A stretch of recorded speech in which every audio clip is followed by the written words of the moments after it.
is, if you want to, become a professional dancer one day, it's very important to make sure you're at not just any dance studio in your hometown, but the best dance studio that they have to offer in your hometown.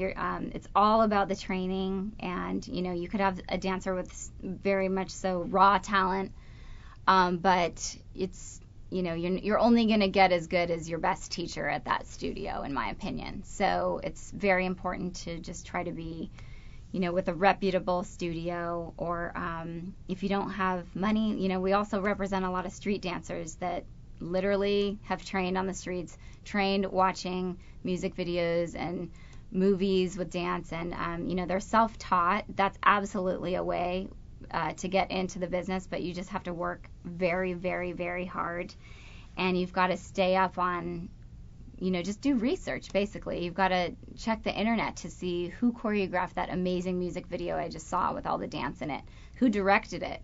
It's very important to learn who the working dancers are, learn who the players are, basically, in the dance industry, because again, it's a small niche, and you just want to train as hard as you possibly can in whatever way that may be, and you want to do your research and see which teachers are the best, which teachers know someone in a town where they have a dance agency.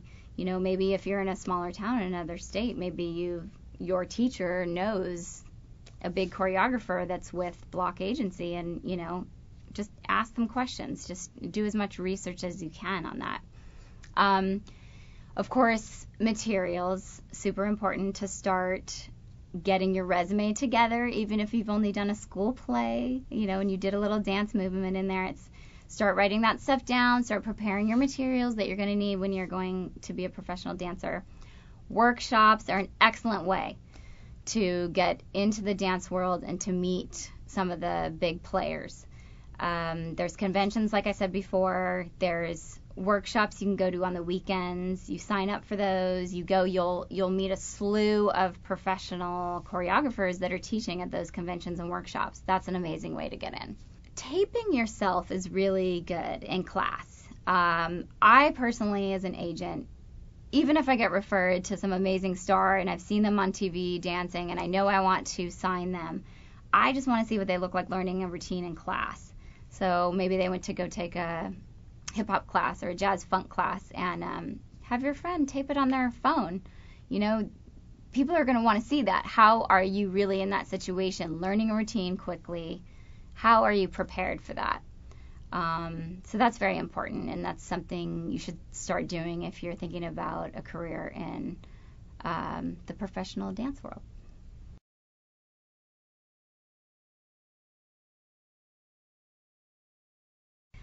Reputation is so huge. Boy, oh boy, have I seen a lot of talented dancers who have not gone as far as they could in their career because they're late, they are not organized. Casting director asked them for a body shot wearing a bikini and they couldn't get it together in time. Just basics. Just think, entertainment business, of course, there's that one person that can, maybe make it by being discovered somewhere, but that doesn't happen too much anymore.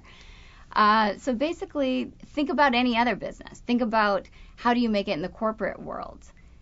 You need to be prepared. You need to go to school. You need to train. You need to be on time. You need to have an amazing personality. You need to be friendly when you're working, when you book your job. Reputation is huge.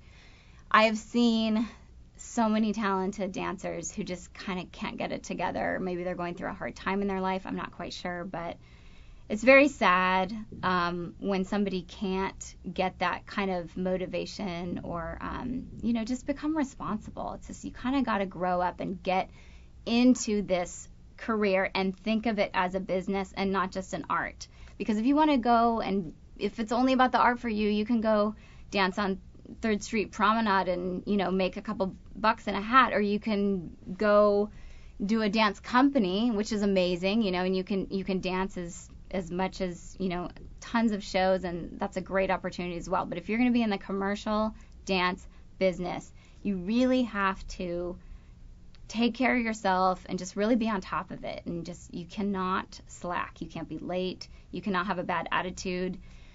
You know, sometimes I have a lot of clients that will call and they'll say, you know, we didn't get our meal break on this music video. It's 10 minutes after the time we were supposed to be released.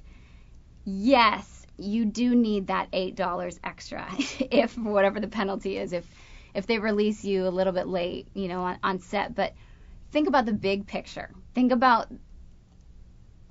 when you're, you know, when you're my age and you're looking back on some video you did or some commercial when you were in your 20s, are you really going to remember that meal penalty for 10 minutes? Or are you going to remember the opportunity that you had and the connections you made? And, you know, it's just so important to have a good attitude and be organized.